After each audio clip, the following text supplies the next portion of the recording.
Seperti inilah kondisi arus lalu lintas di Simpang Macan Lindungan, tepatnya di lampu merah Jalan Prameswara.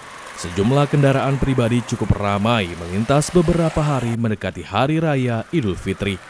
Bahkan, terpantau beberapa kendaraan pribadi dengan plat luar Sumatera Selatan juga terpantau sudah melintas di kota Palembang.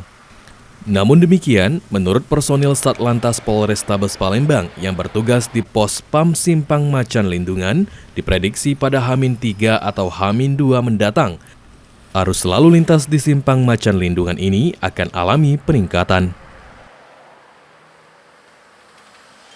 Mudik sudah mengalami peningkatan, namun peningkatan arus lalu lintas frekuensinya mungkin akan bertambah peningkatan menjelang H-3 atau H-2 mulai ada itu dianalisa sudah memasuki puncak arus mudik. Sementara itu dari pantauan PAL TV di lapangan, sejumlah kendaraan truk khususnya masih cukup ramai melintas.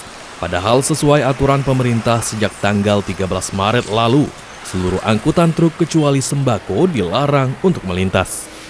Tim Liputan PAL TV.